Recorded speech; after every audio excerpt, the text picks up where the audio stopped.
dear beloved, Boss Mike Cervera.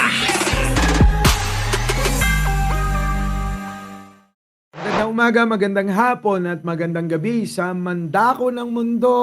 Naroon kayo, syempre, magandang buhay na rin para sa ating lahat. So, eto na nga mga kababayan. Opo, inyong matatandaan, si Marcoleta, nakadikit yan sa mga Duterte. Kung makikita nyo sa NLEX, makikita nyo mukha niya at mukha ni Kibuloy. Maraming billboard na ganon, mga kababayan. Silang dalawa magkatabi. Di ko ba alam kung anong meron, pero isa lang ang aking nauunawaan. Siyempre, politika yan. Kung saan ka makikinabang, dapat doon ka dumikit. So siguro, ganon talaga, dahil politika nga. Pero pakinggan ninyo itong yung kanyang sinasabi, mga kababayan, ha? Ang pinakamatinding ginawa ng mga kumpanyang may kinalaman sa Pogo ay ang okupahin ang mga lupa na dapat sana ipinagtatamnan ng ating mga magsasaka. Yan ay nangyari lang. Ika muna, usaping Pogo ba kamo? Diba? Kung usaping Pogo, dapat itanong mo kay Digunyo. Teka muna, talaga bang pati Pogo isisisi mo pa rin kay Pangulo? O di ba dapat itinatanong mo kay Digunyo kung bakit nangyari itong mga ito? Dahil kung inyo matatandaan mga kababayan, si Roque at iba pa, sila Alice Go, Cassandra Leong, mga kababayan, ay nakadikit kay Digong. Pero mga kababayan, ito na nga binabatikos niya itong mga lupa dapat na ginamit sa Pogo. Bakit hindi mo imbestigahan kung sino ang utak dyan? Ito ba mga kababayan? Utak sa Pogo. Dapat tuntunin mo yan. Bago mo batikusin yung mga kalupaan na inukupan ng mga yan. Ano lang kasi, si Marcoleta namimili. Namimili lang ito ng mga kanyang babatikusin. Pagdating sa mapapasama, ang mga Duterte, mga kababayan, iwas na iwas to.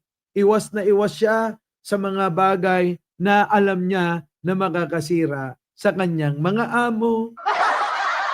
Tuloy natin. Ano ba to? Bakit Pogo?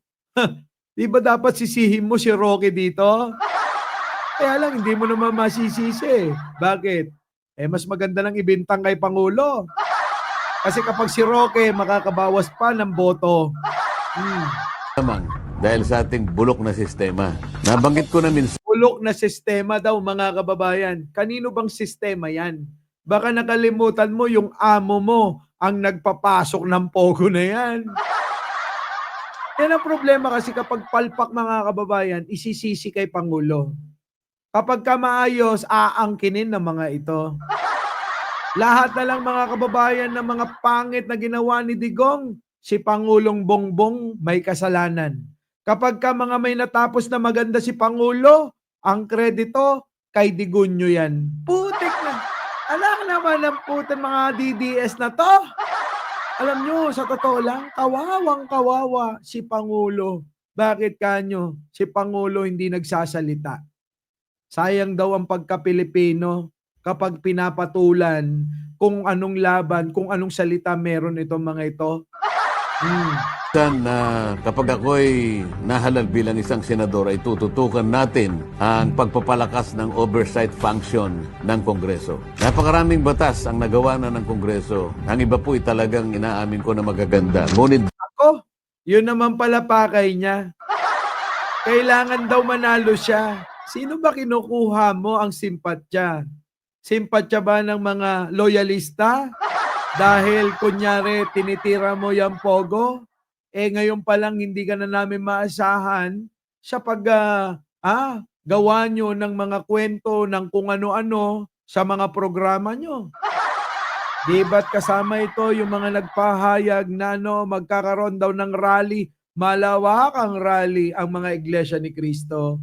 Bakit hanggang ngayon wala pa rin tayong makita na ginawang rally ang mga kapatid sa iglesia? Natauhan ba sila o talagang wala? natauhan dahil nalaman nila na itong kakampihan nila ay hindi maka-Diyos, kung hindi makademonyo, o nalaman nila na itong kakampihan nila ay hindi makatao, kundi mamamatay tao? Nalaman ba nila o na-discover ba nila na itong sasamahan nila na si Sara Duterte ay ito'y magnanakaw sa kaban ng bayan? Nakita nyo? Oh, hindi naman matutulog kasi. Yung alin, yung kanilang mga kasama dyan. Hindi naman lahat sasang-ayon dyan. Bakit kanyo? Eh lahat mulat na yan. Ngayon, mga kababayan, kung sila lang ang may sabi niyan, eh, wala talagang mangyayari dyan.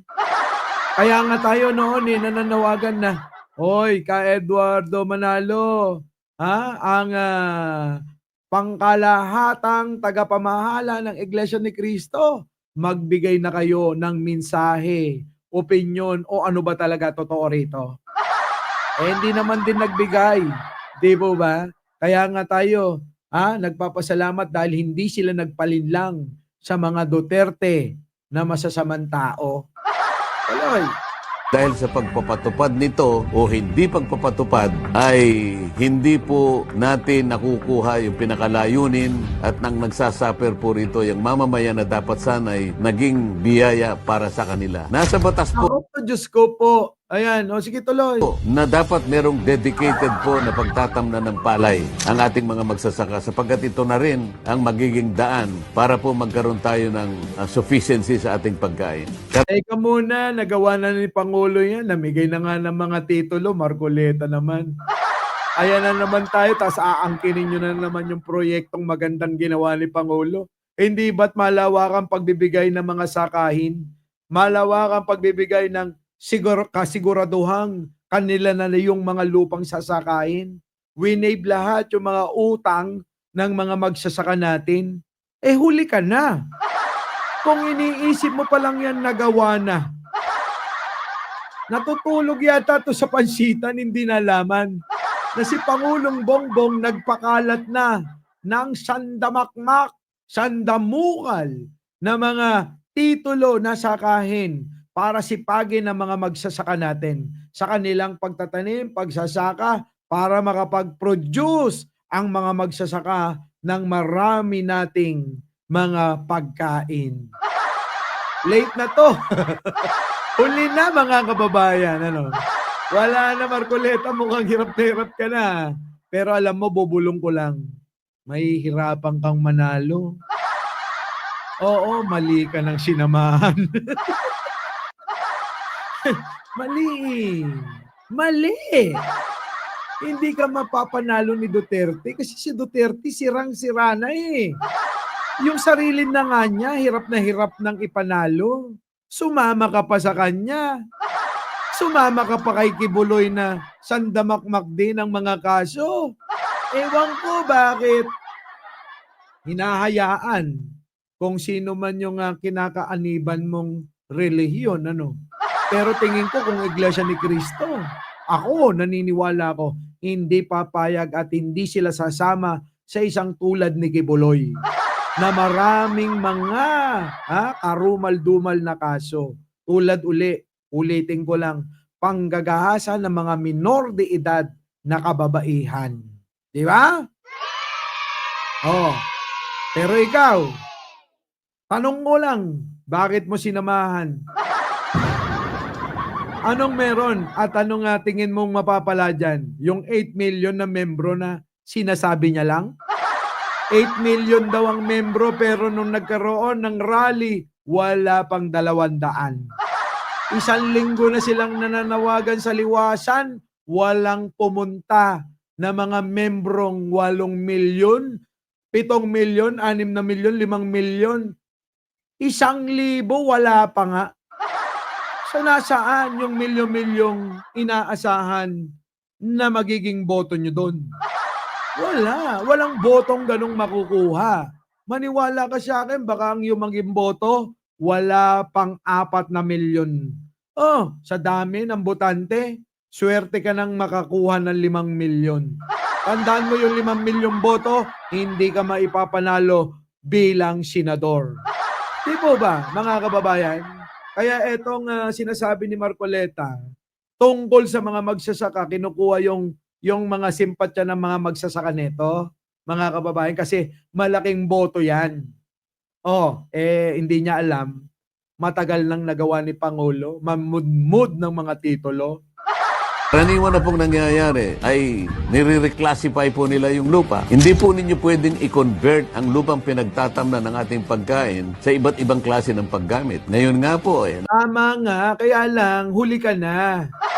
Eto na lang, Marcoleta, dapat ang sisihin mo dyan si Digong na nagpapasok ng pogo na sinasabi mo natin, ginagawa nila na na mga facilities ng mga pogo, wala na. Huli ka na, at saka pinasara na ni Pangulong Bongbong ang pogo. Kaya wala nang maitatayo pa sa mga sinasabi mong kalupaan na pagtatayuan ng mga pogo dahil wala na nga. Ban na. Kung si Digong pinapasok noon para magkapera sila noon, ngayon sarado lahat yan. Legal o illegal. Dapat sarado na. Wala na. Huli ka na. Pero napansin ko, parang magkaiba yung iyong mata. Di po ba? Parang magkaiba nga yung mata nila. Oo nga no. Marcoleta, tanong ko lang, napansin ko lang kasi ayan, kitang-kita. Kayo po mga kababayan, ano masasabi nyo rito? Opo, bago po tayo mag-iwa-iwalay, paki-comment naman dyan yung inyong opinion, pananaw. At huwag nyo kalimutan na mag-like, mag-share at mag-subscribe. Muli, ako po ang inyong lingkod, Mike Cervera po, laging nagsasabing, malin natin ang ating kapwa, pagdasal po natin lagi ang ating bansa. Magandang umaga, magandang hapon at magandang gabi. Sa mandako ng mundo, naroon kayo. Siyempre, magandang buhay na rin para sa ating lahat. Our beloved Boss Mike, Boss Mike.